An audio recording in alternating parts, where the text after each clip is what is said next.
সুধী ভক্তবৃন্দগণ, আজ হল 5127তম শ্রীমৎ ভগবত গীতা জয়ন্তী।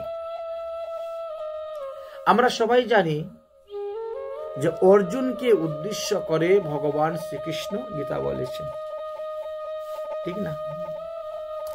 কিন্তু কোন কোন জনশ্রুতি হইতে জানা যায় যে ভগবান কৃষ্ণচন্দ্র হনুমানকে উদ্দেশ্য করে গীতা বলেছেন। আচ্ছা, এই কথা কখনো শুনেছেন? এটা একটা নতুন কথা না, কিন্তু এই কথার পিছনে কতগুলা যুক্তি আছে, কতগুলা কারণ দিয়েছেন, যে কারণের দ্বারা আমরা মনে করি যে না, এই কথাটাও সত্য। হয়তো কোনো না কোনো কল্পে হয়েছিল, এমনটা হতে পারে। ঘটনাটা কি হয়েছে? অর্জুন 12 বৎসরের জন্য তীর্থ ভ্রমণে বেরিয়েছেন। এটা আপনারা জানেন সবাই। অর্জুনের বনবাস হয়েছিল 12 বৎসরের জন্য। অর্জুনের কেন বনবাস না, এটা তীর্থ ভ্রমণ। ভুল হয়েছে, এটা বনবাস বলা যাবে, তীর্থ ভ্রমণ। হ্যাঁ, এটা একটা নিয়ম ছিল। দ্রৌপদীকে বিবাহ করার পরে একটা নিয়ম করা হয়েছিল যে যে ব্যক্তি দ্রৌপদীর ঘরে প্রবেশ করবেন তার জুতাটা দ্রৌপদীর ঘরের সামনে রাখতে হবে। যদি দেখা যায় দ্রৌপদীর ঘরের সামনে জুতো আছে, তাহলে অন্য ভাই প্রবেশ করতে পারবে না 5 ভাইয়ের মধ্যে। যদি কেউ প্রবেশ করে তাহলে তাকে 12 বৎসর বনবাস নয়, তীর্থ ভ্রমণ করতে হবে। এটা একটা তীর্থ ভ্রমণ করতে হবে 12 বৎসর। এটা একটা বিশাল নিয়ম করেছিলেন। দ্রৌপদী অর্জুনকে সব থেকে বেশি ভালোবাসতেন, আর অর্জুন প্রায় সময় দ্রৌপদীর ঘরেই যেতেন, ওখানে উঠা বসা, খাওয়া দাওয়া, শোয়া ইত্যাদি। একদিন অর্জুন শিকার থেকে এসেছেন, এসে দ্রৌপদীর ঘরে প্রবেশ করেছেন। বাইরে জুতোটা রেখেছেন, বেশ ভালো। খাওয়া দাওয়া, ওখানে গান্ডীব, তীর, বাণ, স্বর সবকিছু রেখে খাওয়া দাওয়া করে বিশ্রাম করেছেন। করে তিনি একটু বেরিয়ে গেছেন। যুধিষ্ঠির মহারাজ এসেছেন, দেখেন এখানে জুতা নাই। তিনি তোনার জুতাটা রেখে তিনি ঢুকে গিয়েছেন। অর্জুন কিন্তু দেখে নাই। ইত্যবসরে কুকুর এসে জুতা কামড় দিয়ে চলে যায় সামনে, জুতাটা নিয়ে চলে গেল। আচ্ছা, এই ঘটনা কেউ জানে না। এদিকে এক ব্রাহ্মণের বাড়িতে চুরি হয়েছে। ব্রাহ্মণ চিৎকার করে, চোর চোর চোর চোর, আমার সবকিছু চুরি করে নিয়ে চলে গেল। অর্জুনের কানে এই কথাটা ঢুকলো। এখন এই রাতের অন্ধকারে চোর ধরবে কেমন করে? তীর ধেনু থাকলে তো আমি মেরে পিঞ্জিরা বানিয়ে চোরকে আটকাই দিব। এই জন্য অর্জুন কি করছে, এক দৌড়ে এসেই হুড়মুড় করে দ্রৌপদীর ঘরে ঢুকে গেছে। যুধিষ্ঠির লজ্জা পেয়েছে, দ্রৌপদীও লজ্জা পেয়েছে। তখন বলেছে, এই তুমি এইভাবে ঢুকলে কেন? বলে, সামনে তো কোনো জুতা নেই, আমি বুঝতে পারি নাই। আচ্ছা, কেন ঢুকলে এইভাবে? বলে, এক ব্রাহ্মণের ধন চুরি হয়ে যাচ্ছে, তার ধন রক্ষা করার জন্য আমার গান্ডীব নিতে হবে। তো এই জন্য ঠিক আছে, গান্ডীব নিয়ে যাও। গান্ডীব নিয়ে গেলেন, ধন রক্ষা করলেন, ব্রাহ্মণের দিলেন। আর তারপরের দিন সকাল থেকেই অর্জুন বেরিয়ে গেলেন। কথাই এই ভুলের কারণে অর্জুন বেরিয়ে গেলেন। অর্জুন যখন তীর্থ ভ্রমণে বেরোলেন, বহু স্থানে তিনি ভ্রমণ করেছেন, কিন্তু যেখানে যেখানে ভালো ভালো ফুল দেখতেন, ওখান থেকে ফুল নিয়ে মালা গেঁথে গোবিন্দায় নম বলে পড়াইতেন, কৃষ্ণকে মালা পরাইতেন। বলেছেন, মালা পরাইতেন। অর্জুন হলেন কৃষ্ণ ভক্ত, আর হনুমান হলেন রাম ভক্ত। দুজনেই ভগবানের ভক্ত।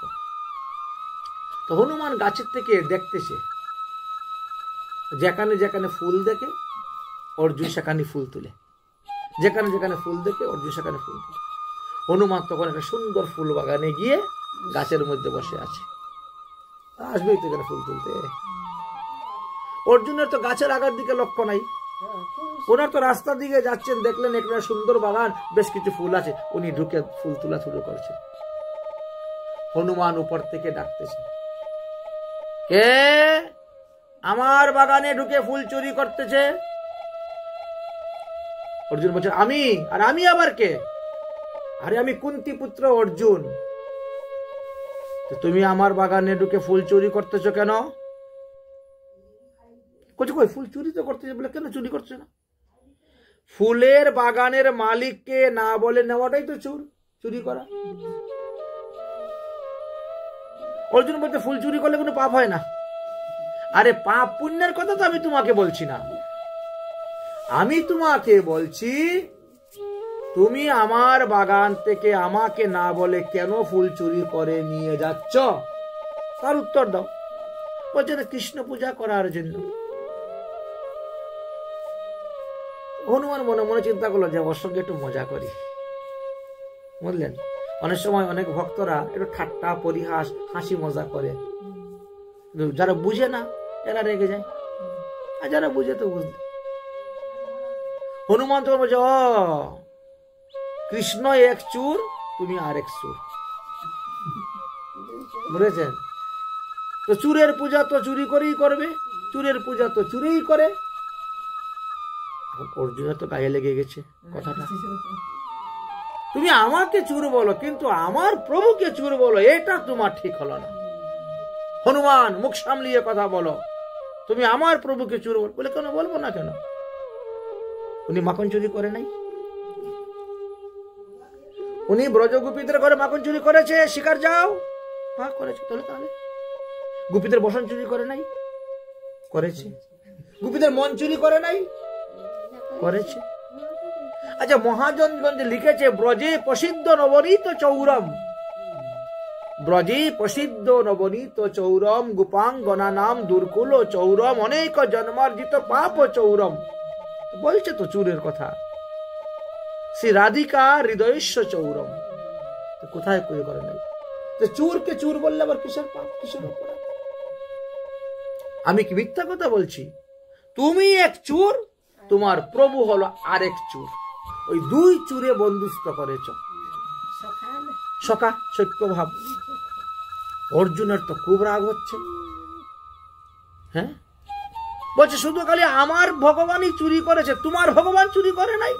তুমিও তো চুরের উপাসনা করো। হনুমান তখন হ্যাঁ, আমার ভগবান চুরি করেছে এমন কোন প্রমাণ কোথায় দেখাতে পারবেন না, কিন্তু তোমার ভগবান যে চুরি করেছে তার প্রমাণ তো ভাগবতে আছে। আমার ভগবান চুরি করেছে কোথায় দেখাতে পারবেন? রামায়ণে। বলে দেখাও, যদি একটা প্রমাণ দেখাইতে পারো যে আমার ভগবান রামচন্দ্র চুরি করেছে, তা তুমি যে শাস্তি দিবে আমি তাই মাথা বেঁধে নিব। আমার ভগবান মর্যাদা পুরুষোত্তম। ইনি এক সীতাচারা দ্বিতীয় বিয়ে করেনি, অন্য কোন মহিলার মুখের দিকে তাকান নাই, এত বড় মর্যাদা পুরুষোত্তম ছিলেন। তখন অর্জুন বলছে, যদি আমি দেখাইতে পারি যে তোমার ভগবানও চুরি করেছে, বলে না দেখাও, তুমি যা বলবে আমি তাই মাথা পেতে স্বীকার করে নেব। বলে বালি আর সুগ্রীবে যখন যুদ্ধ হয়েছিল, তখন তোমার প্রভু গাছের আড়ালে থেকে চুরির মতো চুরি করে মেরেছিল বালিকে। ধরে ফেলেছে, ধরে ফেলেছে, শুনেছেন? মেরেছিল তো, চুরি করলো না? তোমার ভগবান রামচন্দ্র চুরি করেছে। আমার ভগবান কৃষ্ণচন্দ্র 16 কলায় পরিপূর্ণ, আর তোমার ভগবান রামচন্দ্র তো 11 কলা। এই জন্য একটা সমুদ্র বন্ধন করতে পারে নাই। আর আমার ভগবান কৃষ্ণচন্দ্র 7 দিন 7 রাত 7 বৎসর বয়সে গিরিরাজ গোবর্ধন পর্বত ধারণ করে রেখে দিয়েছে। পারছে? তোমার ভগবান একটা পাথর ধারণ করতে পারে নাই, একটা পাথর ধারণ করতে পারে নাই। তোমার ভগবান একটা সমুদ্র বাঁধতে পারে নাই। আর এই সমুদ্র তো আমি তীর মেরে বেঁধে দিব, আমার ভগবান লাগবে না, আমি একাই। আমার যে গান্ডীব, আমার তীর আছে, ওই তীর মেরেই একেবারে সমুদ্র বন্ধন করে দিব। তোমার ভগবান বড় না আমার ভগবান বড়? হনুমান বলছে, তুমি যে তীর মেরে পুল বানাবে, ওই পুলের উপরে আমার মতো একটা বানরও যেতে পারবে না, পুল ভেঙে পড়ে যাবে। বুঝেছেন? কিন্তু আমার রামচন্দ্র যে পুল বানিয়েছেন, লক্ষ লক্ষ বানর সেনারা গিয়েছে, পুল ভাঙ্গে নাই, তাই না? সমস্ত বানর সেনারা গিয়েছে, কিন্তু পুল তো ভাঙ্গে নাই, ভেসে আছে। আর তুমি যে তীর দিয়ে পুল বানাবে, এ তো আমার মতো এক হনুমান গেলেই পুল ভেঙে পড়ে যাবে। অর্জুনের আরো রাগ উঠতেছে, কথায় কথা বলে তো, বলছি কি তুমি আমার পুল ভেঙে দিবে? হ্যাঁ, ভেঙে দিব তো, দেখি তুমি পুল বানাও। যদি তুমি আমার পুল ভাঙতে না পারো? হনুমান বলছে, তুমি আমাকে যে শাস্তি দিবে আমি তাই মাথা পেতে নিব, যদি আমি তোমার পুল ভাঙতে না পারি। তুমি যাহা বলবে তাই করো।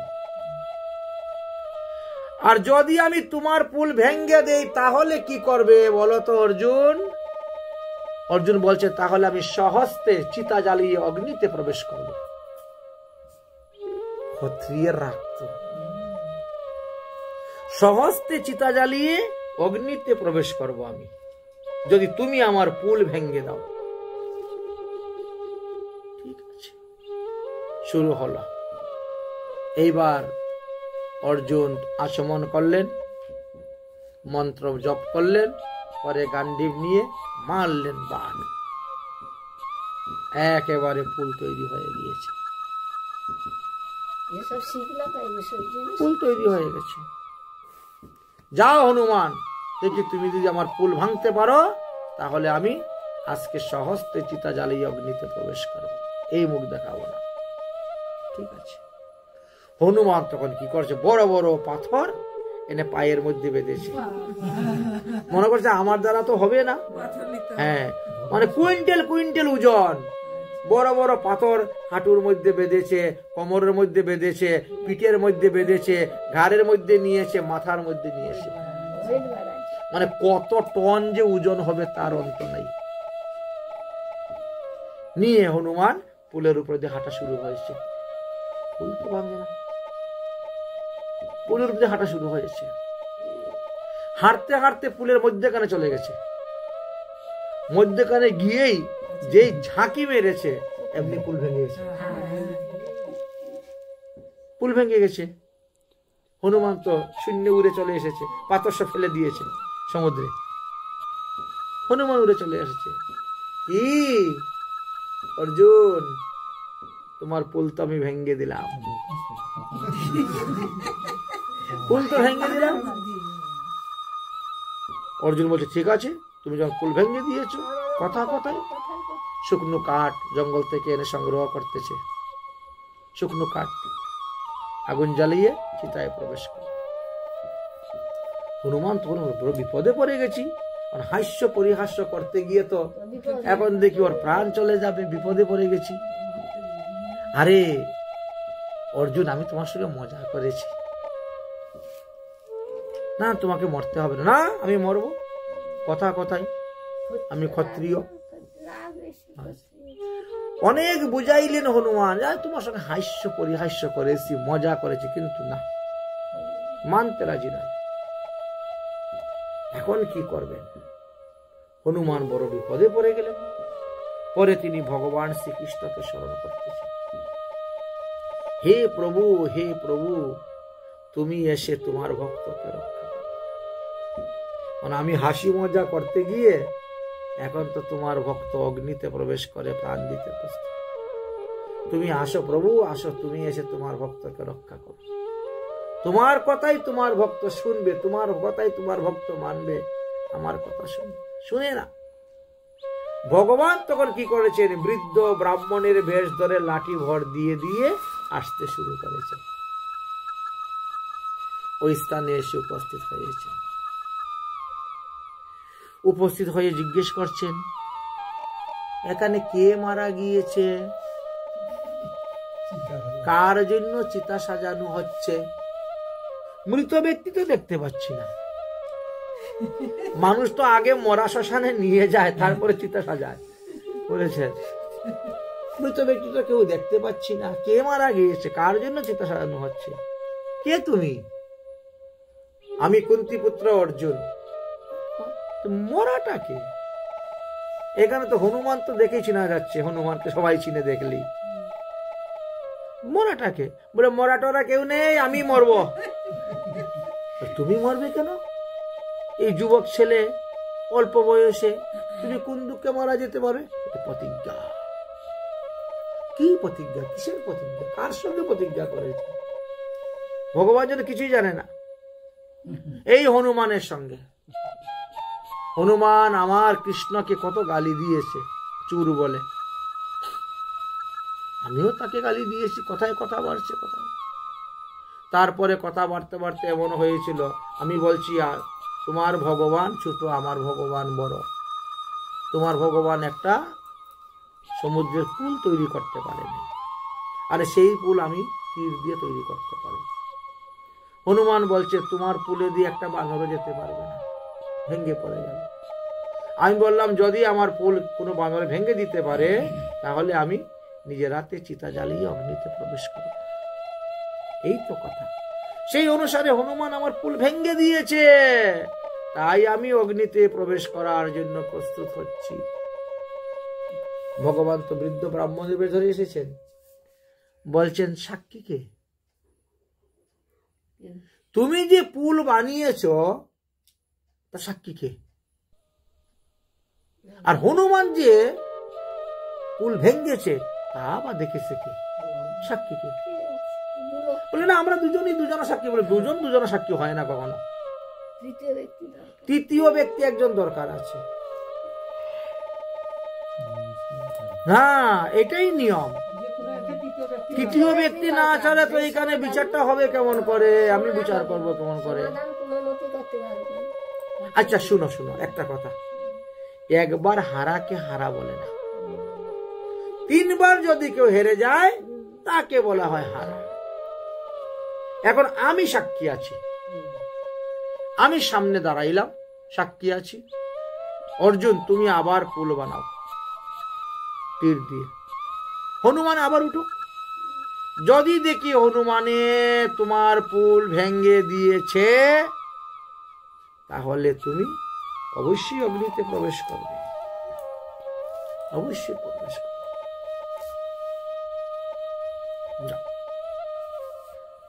তখন অর্জুন আবার আচমন করলেন, করে আবার মারলেন বাণ। এক বাণে তীর দিয়ে একদম আবার পুল বানিয়ে দিয়েছে। হনুমান, এবার তুমি যাও তো, দেখি কেমন করে পুল ভাঙ্গো, দেখবো আমি। হনুমান তখন আগের থেকে ডবল ডবল মোটা মোটা পাথর নিচ্ছে, বুঝেছেন? আগে যা নিয়েছিল তার ডবল, বিশাল উজ্জ্বল শরীরের মধ্যে নিয়ে জয় শ্রীরাম বলে উঠতে শুরু করেছে। উঠে হেঁটে যাচ্ছে, হেঁটে যাচ্ছে, পুলের মধ্যেখানে চলে গেছে। পুল তো আর ভাঙে না। আরে, আগের থেকে ডবল পাথর নিলাম, তাও পুল ভাঙতে পারতেছি না। আর পুলের মধ্যেখানে গিয়ে ঝাঁকার দিচ্ছে। যতই ঝাঁকার দে, পুল তো ভাঙে না। হ্যাঁ, ভগবান শ্রীকৃষ্ণ তখন অর্জুনকে রক্ষা করার যে সহস্রবাহু হয়ে গেছেন, হয়ে পুলটাকে ধরে ফেলেছে। হনুমান অনেক সময় লাফালাফি ঝাঁকাঝাঁকি করতে করতে যখন দেখলো পুল, চেয়ে দেখে, আরে ভগবান, এক লাফ দিয়ে উঠে চলে এসেছে, চলে এসে দেখে ফেলেছে।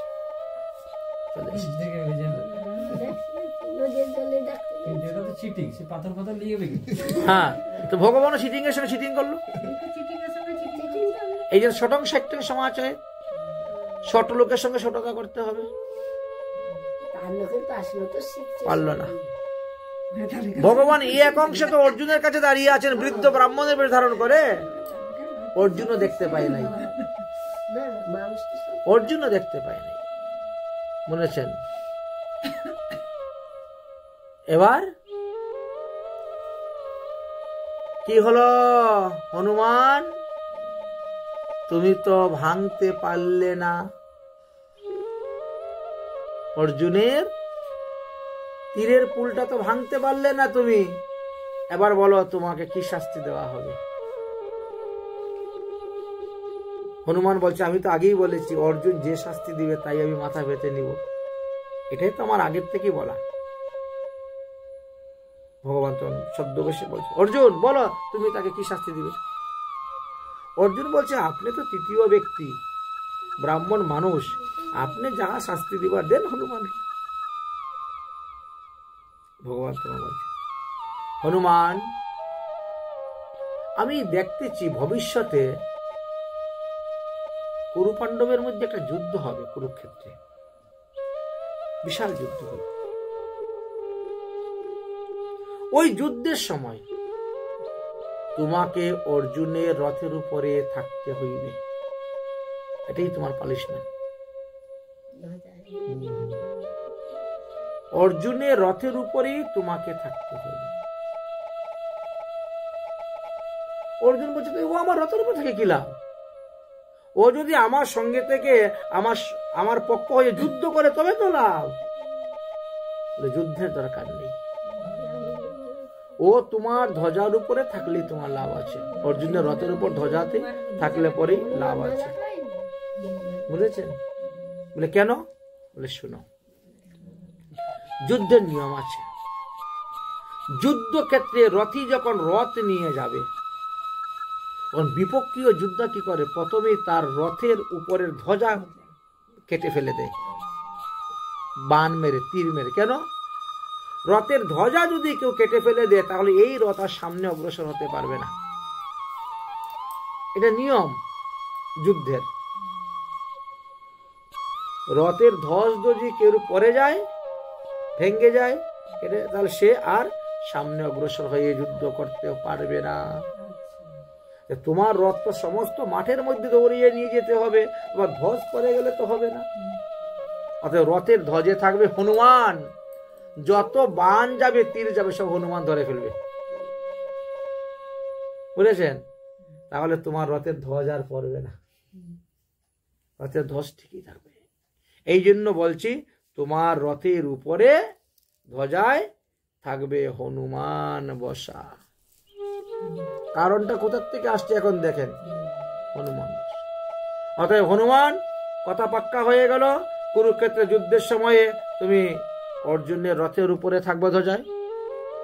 হনুমান বলছে থাকতে পারি, তবে আরেকটা শর্ত আছে আমার। থাকতে পারি কিন্তু একটা শর্ত আছে আমার। বলো কি শর্ত? বলে আপনি আমাকে বেদ পাঠ শোনাতে হবে, বেদ বেদান্ত পুরাণ পাঠ আমাকে শোনাতে হবে, তাহলে আমি ওই কুরুক্ষেত্রের যুদ্ধেও আমি রথের উপরে থাকব। তখন ব্রাহ্মণ ঠাকুর বলছেন তথাস্তু, তাই হবে। অর্জুন বলছে এটা কি সম্ভব? এত বড় যুদ্ধের ময়দানের মধ্যে তুমি হরি কথা বলবে, বেদ পাঠ, পুরাণ পাঠ, শাস্ত্র পাঠ করে শোনাবে, এটা কেমন করে ব্রাহ্মণ ঠাকুর? এটা কেমন করে শোনাবে? আর তুমি আমার রথে থাকবে, আমি তোমাকে সামলাবো না, আমাকে সামলাবো তুমি। আর একটা যুদ্ধের মধ্যে রথীকে দেখো, তার ঘোড়াকে রক্ষা করতে হয়, তার সারথীকে রক্ষা করতে হয়, তার ধ্বজাকে রক্ষা করতে হয়, তাকে নিজেকে রক্ষা করতে হয়। কারণ বিপক্ষীয় যোদ্ধা আগেই রথের ধ্বজা কেটে দিবে, তারপরে সারথীকে মেরে দিবে, তারপরে ঘোড়াগুলাকে মেরে দিবে, তারপরে রথের চাকা ভেঙে দিবে, তারপরে তোমাকে বধ করবে। এটাই তো বিপক্ষীয় যোদ্ধারা করে। তাহলে হে ব্রাহ্মণ ঠাকুর, যদি তোমার উপরে একটা বান পড়ে যায় তাহলে কি উপায় আছে? আমার রক্ষা আছে? এই কুরুক্ষেত্রে যুদ্ধ দিলে সম্ভব? ভাগবত পাঠ করা, গীতা পাঠ করা, আর কি বলে শাস্ত্র বেদ পাঠ করা। তখন ভগবান ওই ব্রাহ্মণের রূপ ত্যাগ করে আসল রূপ ধারণ করলেন। এই সখা তুমি? হ্যাঁ, আমি এসেছিলাম হনুমানের প্রার্থনাতে, আমি এসেছি তোমাকে রক্ষা করার জন্য। বুঝেছ? এই কুরুক্ষেত্রে যুদ্ধেও আমি তোমাকে হরি কথা শোনাবো,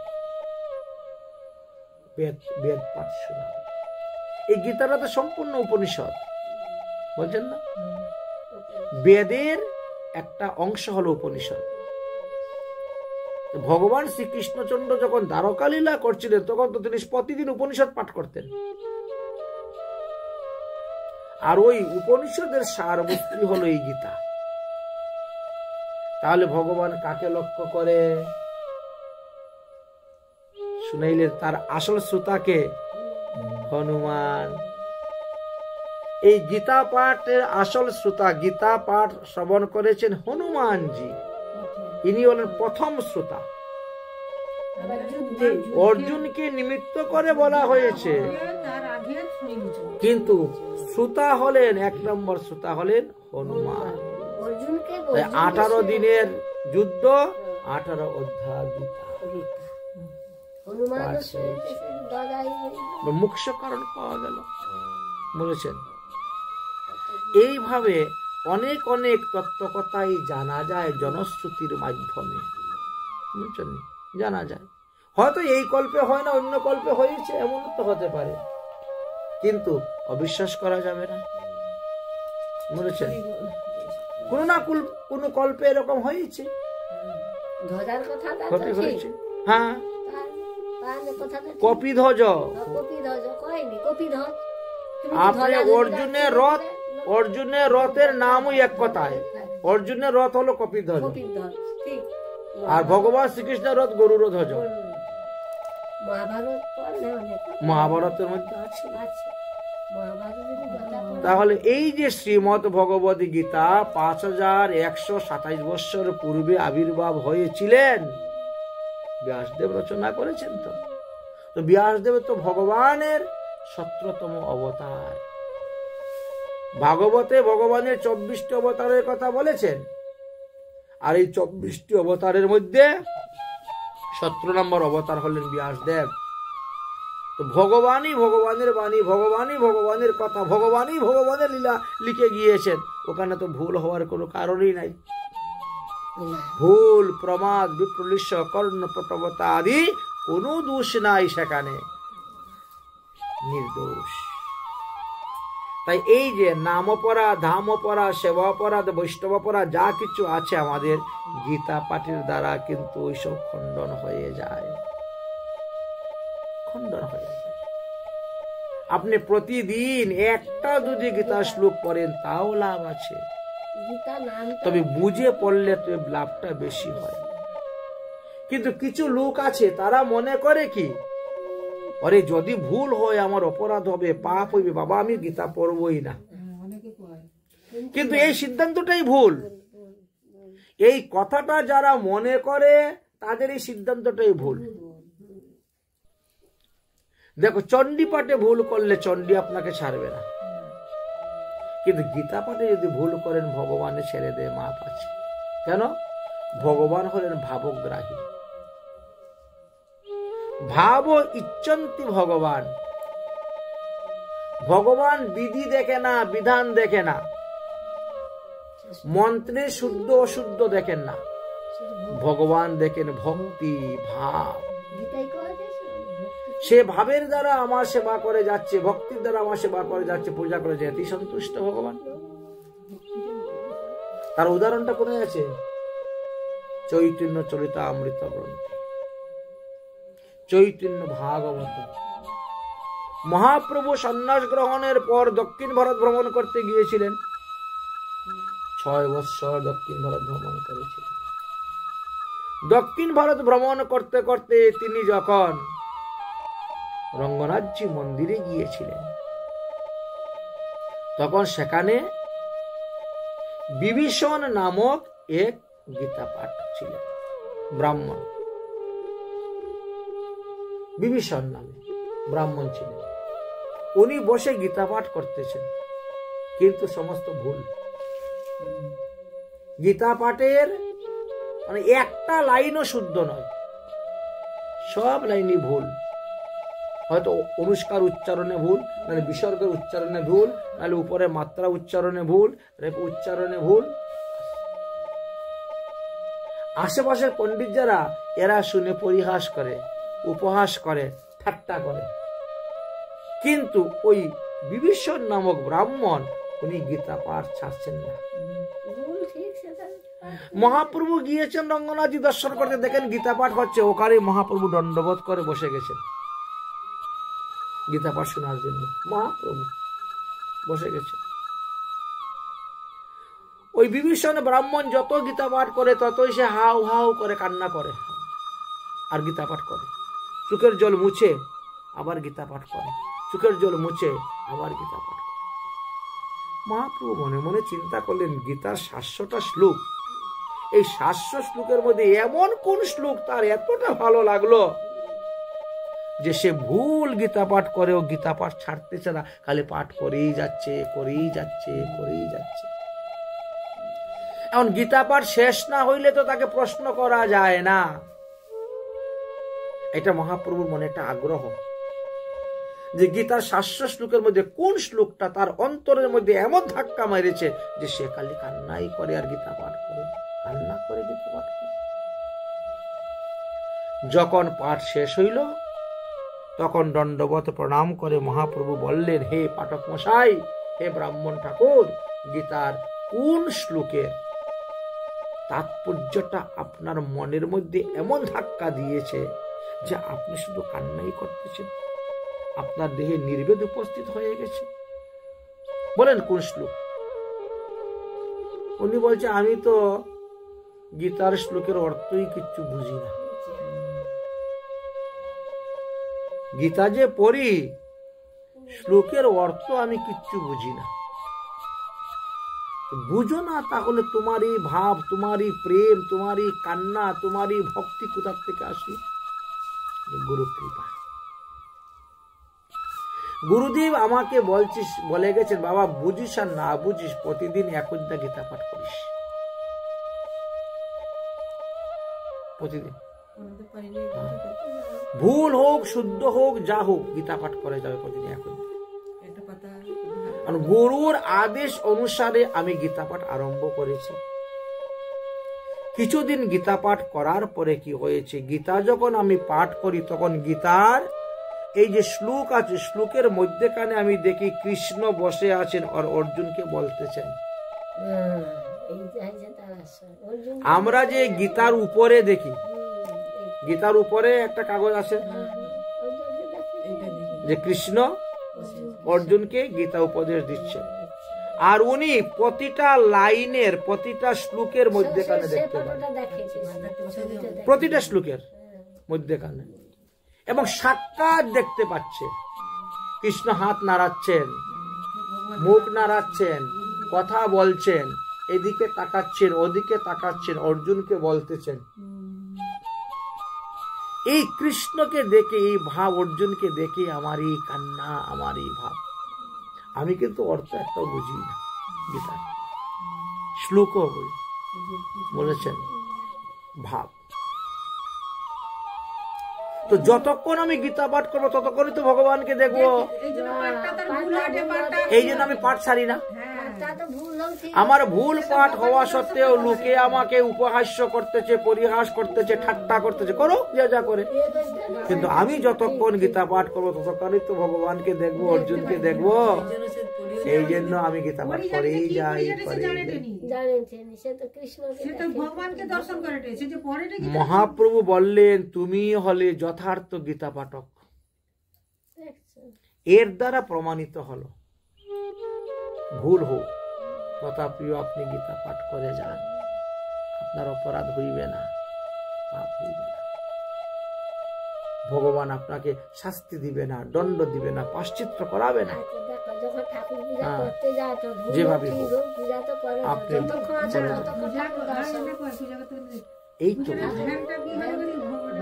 এই জন্য বললেন যেমন হোক না কেন প্রতিদিন 1 অধ্যায়, না পারেন আধা অধ্যায়, 1 শ্লোক বা 2 শ্লোক প্রতিদিন গীতা পাঠ করুন, এতেই মঙ্গল হইবে। অতএব আমরা গীতার দেখতে পেলাম গীতার প্রধান শ্রোতাকে হনুমান, হনুমানকে উদ্দেশ্য করে ভগবান এই কথাগুলা বলছিলেন। অর্জুন তো নিমিত্ত, হ্যাঁ অর্জুনকে বলে দিয়েছে তুমি হলে নিমিত্ত, নিমিত্ত তব সব্যসাচী না, এই সব্যসাচী তুমি তো নিমিত্ত মাত্র। যাই হোক, হ্যাঁ সাক্ষীর দরকার হবে না। তো যাই হোক, আমরা গীতার একটা সুন্দর সমস্যা সমাধানের আমরা পেলাম না।